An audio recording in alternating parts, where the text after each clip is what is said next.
Hello everybody, क्या हाल चाल, कैसे हो प्यारे प्यारे दोस्तों। आई होप आप सब अच्छे होंगे और आप जिस बात का इंतजार कर रहे थे कि सर क्लास 11 के ऑनलाइन एडमिशन के रजिस्ट्रेशन कब से स्टार्ट होने वाले हैं, क्योंकि आप सबको पता है हमारे 19 तारीख और 20 तारीख को प्रैक्टिस सेशन हो गए थे और इसके बाद 21 से हमारे ऑनलाइन रजिस्ट्रेशन स्टार्ट होने वाले थे। बट आप सबको पता है वेबसाइट पहले ही दिन क्रैश हो गई थी। उसके बाद उन्होंने बोला कि 22 तारीख को 3 बजे रजिस्ट्रेशन स्टार्ट हो गए, बट फिर भी नहीं हुए। फिर उन्होंने बोला कि सर 4 बजे होंगे, फिर 4 बजे भी नहीं हुए और वेबसाइट एकदम से क्रैश हो गए।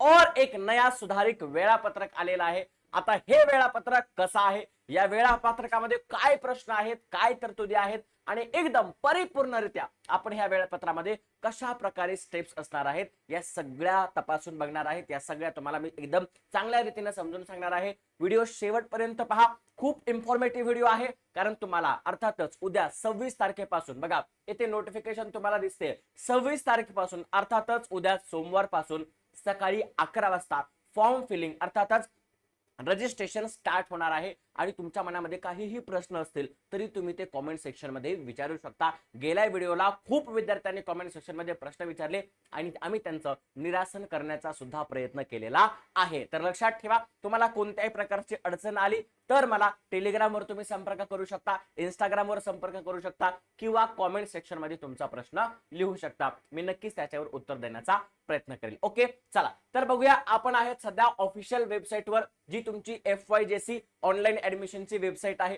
लक्षात ठेवा, वेबसाईट जरीही क्रॅश झालेली असली तरी नव्यानं हीच वेबसाईट आलेली आहे। त्यामुळे पहिला जो तुमचा प्रश्न होता की सर वेबसाईट चेंज होईल का, मुळीच नाही। जी वेबसाईट आधी होती तीच वेबसाईट आज सुद्धा म्हणजे अर्थातच 26 तारखेपासून 11 वाजल्यापासून याच्यावर रजिस्ट्रेशन स्टार्ट होणार आहे। बघा इथे तुम्हाला लॉग इनचं एक बटन दिसत आहे, याच्याच अलीकडे रजिस्टर नावाचं एक बटन तुम्हाला दिसायला सुरुवात होईल, जसं आपण प्रॅक्टिस सेशन मध्ये बघत होतो। आणि अगदी त्याच प्रमाणामध्ये तुम्हाला रजिस्ट्रेशन करायचं आहे। आता पहिला प्रश्न आहे, सर आम्ही 19 आणि 20 तारखेला रजिस्ट्रेशन केले होते, मात्र त्यावेळेला आम्ही जो युजर आयडी आणि पासवर्ड यूज केला होता तो आता इनव्हॅलिड दाखवत आहे। लक्षात ठेवा, तुम्ही 19 तारखेला आणि 20 तारखेला हे फक्त एक प्रॅक्टिस सेशन केलं होतं मित्रांनो, त्याच्यामुळे ती जी काही माहिती आहे ती 20 तारखेला रात्रीच डिलीट झालेली आहे। आणि म्हणून तुम्हाला जे नवीन रजिस्ट्रेशन करायचं आहे त्याच्यामध्ये तुमचा नवीन लॉग इन आयडी असेल,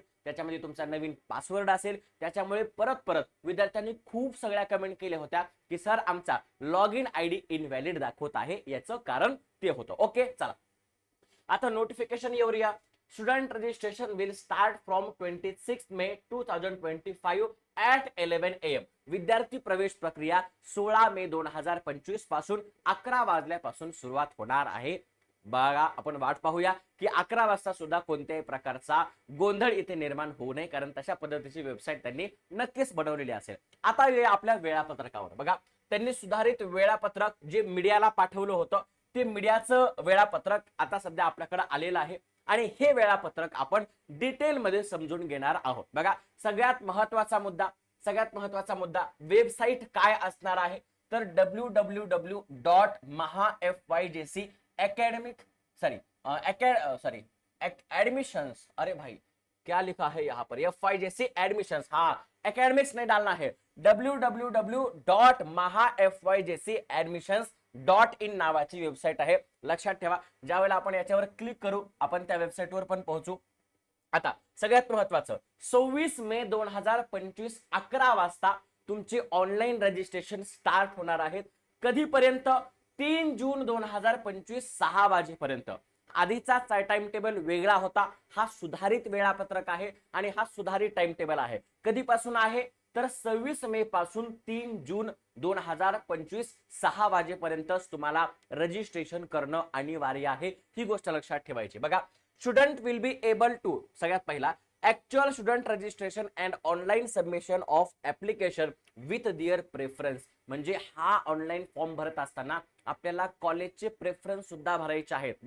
बघा आता नंतर पुढे काय, student will be able to enroll a minimum of 1, म्हणजे तुम्ही कमीत कमी एक कॉलेजचे ऍडमिशन म्हणजे एक कॉलेजला तुम्ही प्रेफरन्स देऊ शकता आणि maximum 10 preference of junior colleges, आणि जास्तीत जास्त 10 ज्युनियर कॉलेजला तुम्ही प्रेफरन्स देऊ शकता. लक्षात ठेवा, आपला पहिला महत्वाचा प्रश्न होता की सर किती कॉलेजला ऍडमिशन घ्यावं लागेल. तर तुम्हाला ऍडमिशन एकाच कॉलेजला घ्यायचं आहे, मात्र प्रेफरन्स हे तुम्हाला कमीत कमी 1 आणि जास्तीत जास्त 10 देता येईल. मग सगळ्यात महत्वाचा मुद्दा आहे, आपण आपल्या ज्या ज्या कॉलेजला ऍडमिशन आपल्याला घ्यावंसं वाटतं, आपल्याला वाटतं की तिथे आपला नंबर लागावा, आपला तिथे नंबर लागू शकते कारण आपल्याला तिथे चांगले गुण आहेत, तर आपण त्या कॉलेजला ऍडमिशन घेऊ शकतो. किंबहुना मला 70 गुण आहेत, 70% आहेत आणि मग जर फर्ग्युसन कॉलेजचा पहिलाच फॉर्म टाकला तर मला फर्ग्युसन कॉलेज लागणार आहे का? मुळीच लागणार नाही. कारण का, फर्ग्युसन कॉलेजची जी काही लिस्ट आहे ती खूप चांगल्या प्रकारे लागेल है ना, हाय पर्सेंटेजवर लागेल. म्हणून आपल्या पर्सेंटेज नुसारच आपल्याला प्रेफरन्स भरायची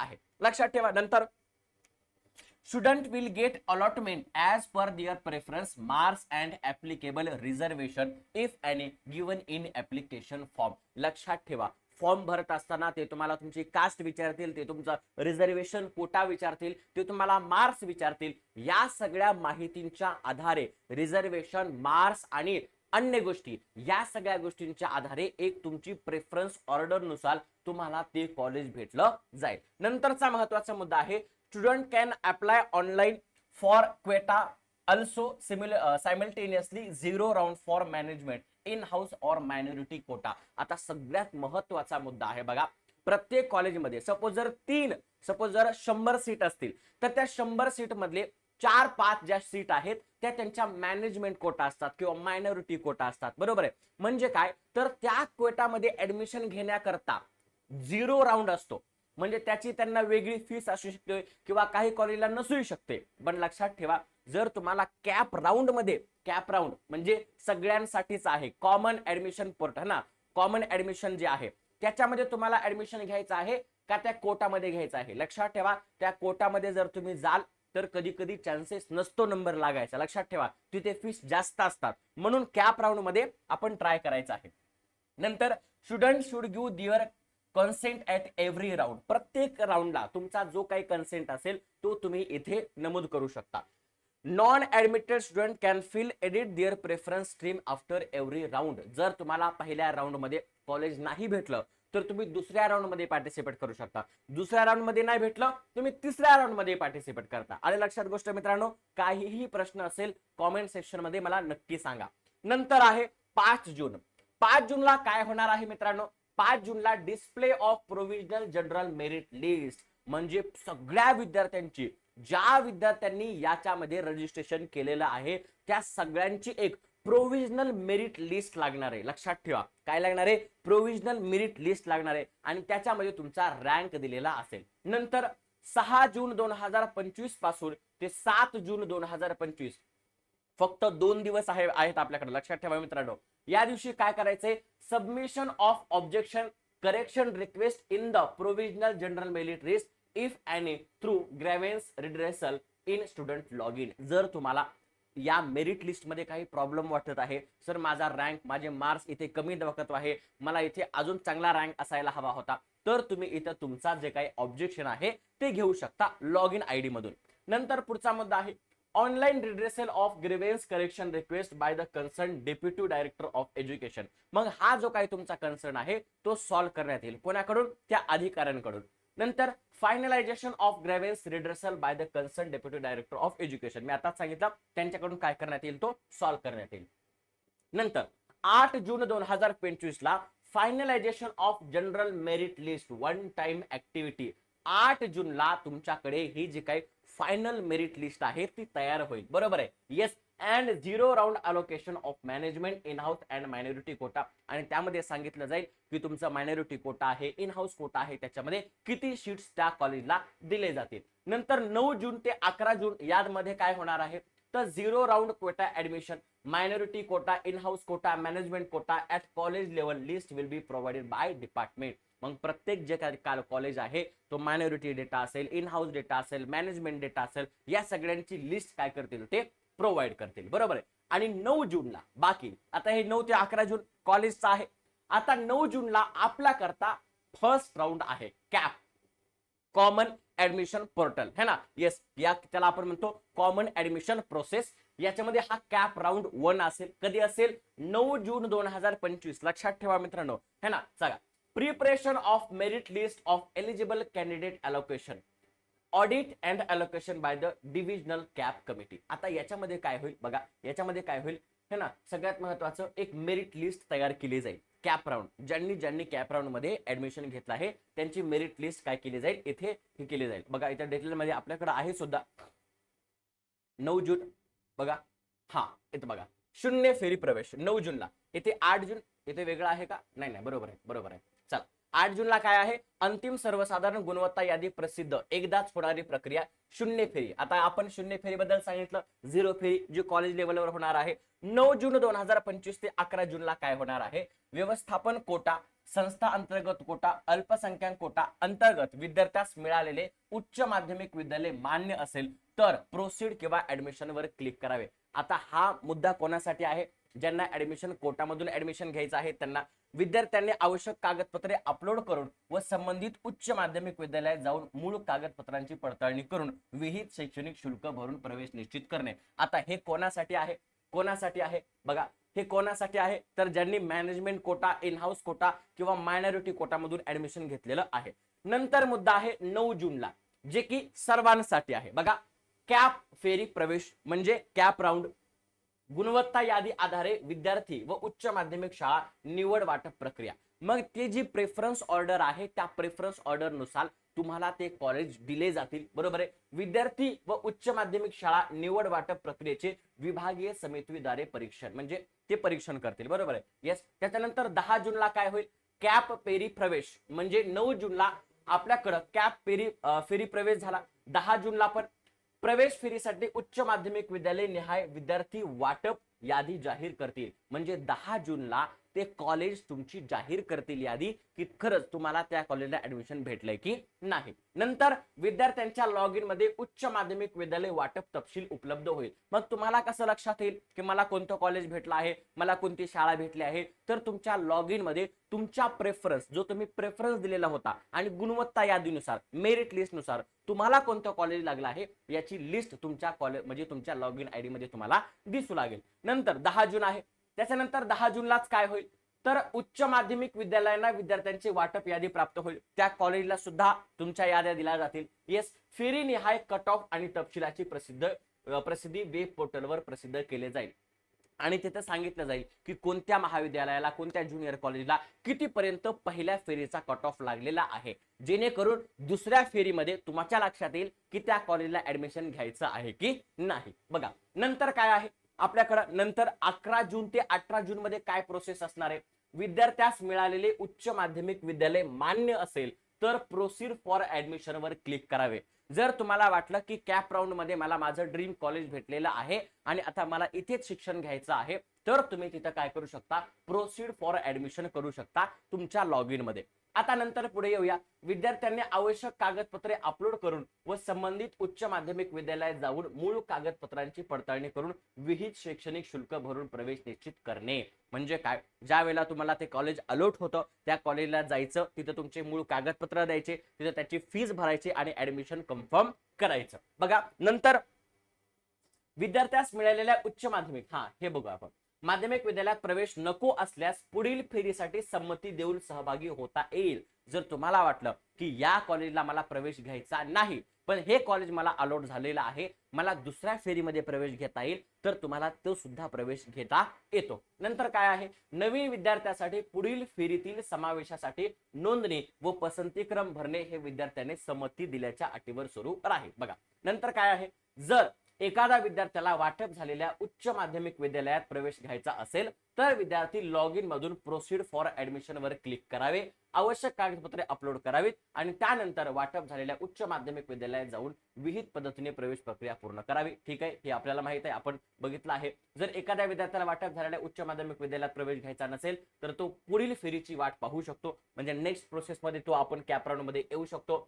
दुसरं बघा काय आहे, संबंधित त्याच्यानंतर ज्या विद्यार्थ्यांना त्यांच्या पहिल्या पसंतीचे उच्च माध्यमिक विद्यालयात प्राप्त झाले आहे त्यांनी संबंधित महाविद्यालयात प्रवेश घेणे बंधनकारक आहे. आता जर सपोज तुम्हाला पहिल्या कॉलेजमध्ये ऍडमिशन भेटलंय तुम्ही प्रोसीड सुद्धा केलंय पण त्या कॉलेजला तुम्ही गेलेच नाही आणि ऍडमिशनच घेतलं नाही, तर तुमचं ते ऍडमिशन बंधनकारक होऊ शकतं. म्हणजे तुम्हाला त्याच कॉलेजला ऍडमिशन घ्यावं लागणार आहे, तुम्हाला दुसऱ्या राऊंड मध्ये पार्टिसिपेट करता येणार नाही, लक्षात ठेवा. नंतर अशा विद्यार्थ्यांनी जर प्रवेश घेतला नाही किंवा त्यांचा प्रवेश नाकारण्यात आला तर अशा विद्यार्थ्यांना पुढील नियमित फेरीत राऊंड 2 ते 4 साठी अपात्र ठरवले जाईल. बघा लक्षात ठेवा, जर तुम्ही तिथे ऍडमिशन घेतलं नाही किंवा त्या कॉलेजनं तुम्हाला ऍडमिशन दिलं नाही तर तुम्ही दुसऱ्या ते चौथ्या म्हणजे दुसऱ्या तिसऱ्या चौथ्या राऊंड मध्ये पार्टिसिपेट करू शकत नाही. त्याच्यामुळे तिथं खूप महत्वाचा मुद्दा आहे. बघा नंतर काय आहे, यस, जर एखाद्या विद्यार्थ्याला आपला निश्चित झालेला प्रवेश रद्द करायचा असेल तर त्याने संबंधित उच्च माध्यमिक हा विद्यालयाकडे विनंती करावी व प्रवेश रद्द करून घ्यावा. जर सपोज तुम्हाला वाटलंय की मला हे कॉलेज अलॉट झालं आहे, मी प्रोसिड ऍडमिशन सुद्धा केलेलं आहे, पण मला त्या कॉलेजला आता जायचं नाही, तर तुम्हाला त्या कॉलेजला कळवणं अत्यंत महत्वाचं आहे. नाही तर तुमच्या कॉलेजला त्याच ऍडमिशन राहील, म्हणजे तुम्हाला त्याच कॉलेजला ऍडमिशन घ्यावं लागेल, लक्षात ठेवा है ना. बघा अशा विद्यार्थ्यांना देखील त्यानंतरच्या नियमित फेरीसाठी अपात्र ठरवले जाईल हा ना, तुम्हाला नंतर त्याच्या पुढे प्रोसीड करता येणार नाही. आणि नंतर 20 जूनला काय होणार आहे, फेरी क्रमांक 2 साठी रिक्त जागांची यादी जाहीर करणे, कोटा जागा असेल. बघा म्हणजे काय, तर 20 जूनला परत कॉलेजच्या लिस्ट येतील, त्या लिस्ट मध्ये तुम्हाला सांगितलं जाईल की कोणत्या महाविद्यालयामध्ये किती जागा रिक्त आहेत, कोणत्या जागा कशा आहेत, काय आहेत, ह्या सगळ्यांचा तपशील वेबसाईटवर जाहीर केला जाईल. महत्त्वाच्या सूचना, ज्यांनी कोटा किंवा कॅप अंतर्गत संबंधित उच्च माध्यमिक विद्यालयात प्रत्यक्ष प्रवेश निश्चित केला आहे त्यांच्यासाठी प्रवेश प्रक्रिया पूर्ण समजली जाईल. म्हणजे काय, management quota, minority quota, in house quota यांनी जिथं ऍडमिशन घेतलं आहे त्यांना तेच ऍडमिशन ग्राह्य धरण्यात येईल. नंतर विद्यार्थी नोंदणी शुल्क केवळ डिजिटल पद्धतीने स्वीकारले जाईल. जे काही ऍडमिशनची रजिस्ट्रेशन फीस आहे ती ऑनलाईन पद्धतीने स्वीकारली जाईल, ऑफलाईन पद्धतीने कोणत्याही कॉलेजवर स्वीकारली जाणार नाही, लक्षात ठेवा. जर तुम्हाला काही अडचण असेल तर तुम्ही नजीकच्या कॉलेजमध्ये जाऊ शकता आणि तुम्ही तिथे फॉर्म भरू शकता. लक्षात ठेवा, महाराष्ट्रातील सगळ्या शाळा महाविद्यालयामध्ये ही प्रक्रिया 26 तारखेपासून 11 वाजल्यापासून सुरुवात होणार आहे. तुम्ही कोणत्याही कॉलेजमध्ये कोणत्याही शाळेमध्ये जाऊ शकता आणि तुम्ही मार्गदर्शन घेऊ शकता, बरोबर आहे. नंतर बघा, सर्व विद्यार्थ्यांनी दिलेल्या वेळापत्रकाचे काटेकोरपणे पालन करावे म्हणा, आपल्याला हे मॅन्डेटरीच आहे. शून्य फेरी व्यवस्थापन इन हाऊस आणि अल्पसंख्याक म्हणजे मायनॉरिटी कोट्यासहित प्रवेश दिनांक 9 जून ते 11 जून 2025 पर्यंत होतील. बघा है ना, सगळे जे minority quota in house quota आहे याचे सगळ्यांचे ऍडमिशन 9 जून ते 11 जून मध्ये व्हायला पाहिजेत, कारण तिथून पुढे आपला कॅप राऊंड सुरुवात होणार आहे. बघा लक्षात ठेवा, आपण एकदम कॅप राऊंड ते कॅप 2 ची प्रोव्हिजनल कॅप कॅप 2 ची जी काही मेरिट लिस्ट म्हणजे रिक्त जागांची जाहीर होणार आहे तिथपर्यंत आपण सगळ्या या सुधारित वेळापत्रकानुसार गोष्टी बघितलेल्या आहेत. जर तुम्हाला काहीही प्रश्न असेल, जर तुम्हाला काहीही अडचण असेल तर कॉमेंट सेक्शन मध्ये नक्की विचारू शकता. लक्षात ठेवा, कॉमेंट सेक्शन मध्ये नक्की विचारा. जर तुमच्या समस्येचे निराकरण होत नसेल, तुम्हाला काही प्रॉब्लेम्स येत असतील तर नजीकच्या शाळा महाविद्यालयामध्ये तुम्ही जाऊ शकता, तिथे तुम्हाला मार्गदर्शन भेटेल आणि परिपूर्ण या वेळापत्रकाचं आपल्याला काटेकोरपणे पालन करायचं आहे. अशाच अपडेटसाठी आमच्या इंस्टाग्राम चॅनलला सबस्क्राईब करा. आमच्या इंस्टाग्राम चॅनल आहे वेदांतो महाराष्ट्र 9th and 10th आणि वेदांतो महाराष्ट्र MST CT आणि बोर्ड्स. या इंस्टाग्राम चॅनलला म्हणजे फॉलो करा, सोबतच मला फॉलो करा. माझं इंस्टाग्राम आयडी आहे ओम जाधव सर. तुम्ही मला काहीही प्रश्न विचारू शकता, काही म्हणजे काही नाही बरं का, काही म्हणजे ऍडमिशन रिलेटेड प्रश्न तुम्ही मला विचारू शकता. कॉमेंट करा, लाईक करा आणि आमच्या चॅनलला सबस्क्राईब करा. भेटूयात पुढच्या व्हिडिओमध्ये. जय हिंद, जय महाराष्ट्र.